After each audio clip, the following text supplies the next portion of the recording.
Hello, আসসালামু আলাইকুম। আমি এলিজাস ব্লগ থেকে চলে আসলাম, এলিজা আক্তার রোমা। এটা কালকের ভিডিও। কালকে সকালের দিকে ঢাকায় প্রচণ্ড বৃষ্টি হচ্ছিল। এটা একদম সকালের দিকে আমি দেখলাম যে বারান্দার দরজাটা খোলা ছিল, তো প্রচণ্ড বাতাস হচ্ছিল।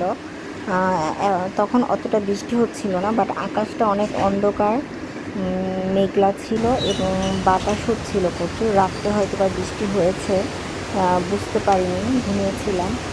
তো আমি আর কি দাঁড়িয়ে দেখছিলাম, তো আপনাদের জন্য একটু ভিডিও করলাম। আমি আসলে এই যে ঝিরিঝিরি কিন্তু বৃষ্টি হচ্ছে, বুঝতে পারছেন কিনা জানি না। আমি বেশ কয়েকদিন হয়ে গেছে, আমি 3 দিন পর পর ভিডিও আপলোড করার কথা ছিল, বাট আমি করতে পারিনি। আমি আসলে খুবই মানে কি বলবো, আমি খুবই দুঃখিত যে আমি আসলে করতে পারছি না ভিডিও আপলোড ঠিক মতো। আর আমার এই অসুস্থ অবস্থায় আমার অনেকগুলা সাবস্ক্রাইবার হয়েছে এবং অনেক অনেক ভাই বোন হয়েছে।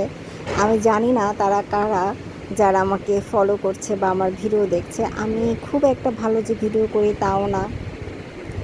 আর এখন তো আমি অসুস্থ হয়ে গেলাম, তো আমাকে সবাই ক্ষমা দৃষ্টিতে দেখবে কোনো ভুল করে থাকলে।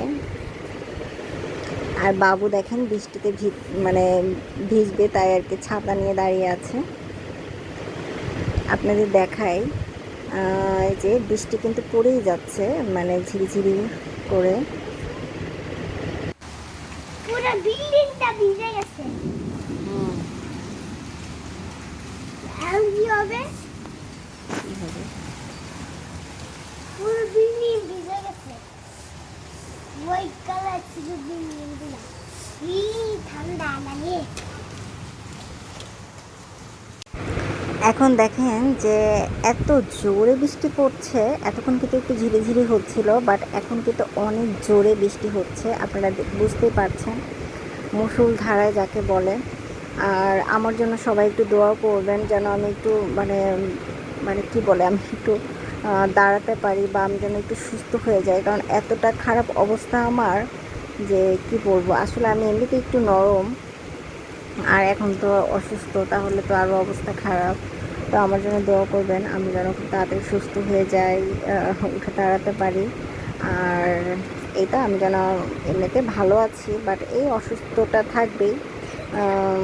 এই তো যাই হোক। তো বৃষ্টি দেখছি আমি অনেক দিন পরে আর কি, বসে বৃষ্টি দেখছি। আমি এতদিন মনে হয় ঘুম থেকে উঠিনি, মানে বেশিরভাগই শুয়ে থাকতাম। আর এই বৃষ্টিতে কান্না খিচুড়ি খেতে ইচ্ছা করে। আমি কিন্তু মনে হয় 1 মাসের মতো হয়েছে আমি কোনো কিচ্ছু খাওয়া দাওয়া করি না, কিছু খেতে গেলেই আমার বমি হয়। তো এই বৃষ্টি দেখে আমার খিচুড়ি খেতে ইচ্ছা করলো। তো খালা তো চলে গেছে, তারপরে কি করব, তখন আবার বাবাকে ফোন দিলাম সন্ধ্যার পরে, যে আমার না খিচুড়ি খেতে ইচ্ছা করছে, তাও আবার পাতলা খিচুড়ি। তো আবরারের বাবা অফিস থেকে এসে আমার জন্য এই পাতলা খিচুড়িটা রান্না করেছে, অলরেডি খাওয়া হয়ে গেছে আম দিয়ে, অনেক মজা হয়েছে। আপনার আজকের মতো ভিডিওটা এখানে শেষ করছি। আপনারা সবাই ভালো থাকবেন, আল্লাহ হাফেজ।